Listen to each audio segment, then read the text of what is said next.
সময় চলে যায় কিন্তু কিছু প্রশ্ন রয়ে যায়।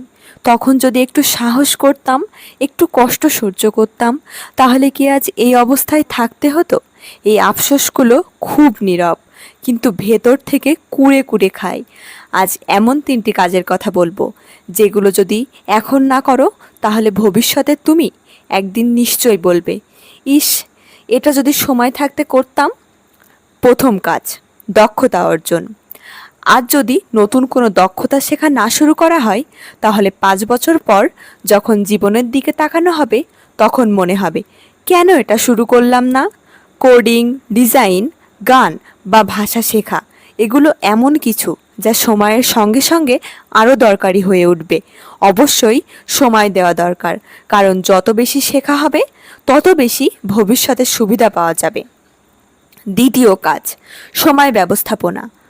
সময় যদি সঠিকভাবে ব্যবস্থাপনা না করা হয়, তাহলে 5 বছর পর জীবনের গতিবেগ একঘেয়েমি হয়ে যাবে।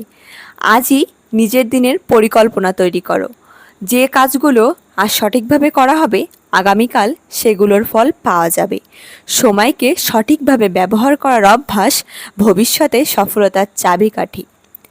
তৃতীয় কাজ, শরীর ও মানসিক স্বাস্থ্য। শরীর এবং মানসিক স্বাস্থ্যের যত্ন না নিলে 5 বছর পর তাতে প্রভাব ফেলবে। আজ থেকেই শারীরিক ব্যায়াম, পর্যাপ্ত বিশ্রাম এবং ভালো খাবার অভ্যাস গড়ে তোলো। শুধু শরীরেই নয়, মানসিক স্বাস্থ্যও সমানভাবে গুরুত্বপূর্ণ। আজকের যত্ন আগামী দিনের শক্তি। অথবা যদি শারীরিকভাবে অবহেলা করা হয়, তবে সেটা পরবর্তীতে বড় সমস্যা হয়ে উঠবে। এগুলো 3টি কাজ, যেগুলো আজ না করলে আগামী 5 বছর মনে হবে থেকে শুরু করলাম না, কারণ আজকের অভ্যাসই আগামী দিনের সফলতা নিশ্চিত করবে।